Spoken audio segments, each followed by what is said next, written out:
कहीं, मगर तिरंगे से खूबसूरत कोई कफन नहीं होता।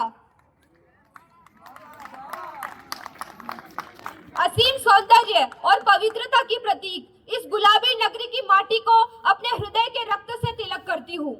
वह वट वृक्ष जिसकी छांव में हमारा शिक्षा परिवार फल फूल रहा है, ऐसे कृतज्ञता अभिभूत और जीवन सौंदर्य के पारखी माननीय अधिष्ठाता महोदय के चरण स्पर्श करती हूँ। राजूवास की वैभवशाली परंपरा और गौरवशाली इतिहास और उसमें जन्मी आप सभी की सुनहरे भविष्य की उत्साही और अनुशासित प्यास को नमन करते हुए नमन करती हूँ उस परम पिता परमेश्वर को जो मुझ में वक्ता बन के बोल रहा है, आप में श्रोता बन के सुन रहा है। भारत, मैं उस देश का नागरिक हूँ जिस देश में छत्रपति शिवाजी महाराज, महाराणा प्रताप, सम्राट पृथ्वीराज चौहान और सम्राट अशोक जैसा राजा था। मैं राम के भारत से आता हूँ।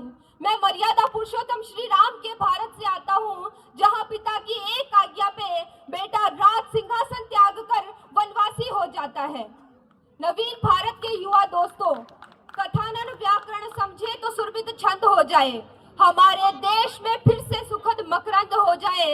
मेरे ईश्वर मेरे मालिक ये कविता मांगती मैं तुझसे कि युवा पीढ़ी संभल करके विवेकानंद हो जाए। और यहाँ मैं उस देश की बात करता हूँ जिस देश में सुदूर तमिलनाडु के रामेश्वरम के धनुषकोटी के एक मल्लाह का बेटा इस देश की नैया का खेवैया बनता है। जिस देश में नेता हम खुद चुनते हैं, महलों की औलादे हमारी तकदीर नहीं लिखती। हम चीन के टेनामेंट छात्रों की तरह लोहे के टैंकों के नीचे कुचले नहीं जाते। हम पोंगियान के लोगों की तरह फौजियों के बूटों के नीचे रौंदे नहीं जाते। जिस देश में कल्पना चावला, अरुणिमा सिन्हा जैसी बेटियां जन्म लेती है, जिस देश में बछेंद्री पाल जैसी महिलाएं माउंट एवरेस्ट पर चढ़ पूरे विश्व में नाम रोशन करती है, जिस देश में डॉक्टर एपीजे अब्दुल कलाम साहब जैसे महान पुरुष जन्म लेते हैं, अरे जिस देश में हम अपनी जान के दुश्मन को भी अपनी जान कहते हैं, मोहब्बत की इसी मिट्टी को हिंदुस्तान कहते हैं, हिंदुस्तान कहते हैं।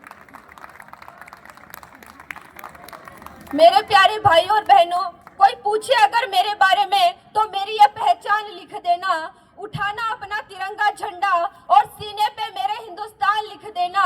कोई पूछे पागल था वो कौन, कोई पूछे पागल था वो कौन, तो भगत सिंह और क्रांतिकारियों का चेला और इनकलाब का गुलाम लिख देना। और बचा हो जो जिस्म में लहू मेरे, और बचा हो जो जिस्म में लहू मेरे, निकालना उसे, फेंकना जमीन पर और मेरी मातृभूमि की माटी पर मेरे लहू से माँ तुझे सलाम लिख देना। धन्यवाद। जय हिंद।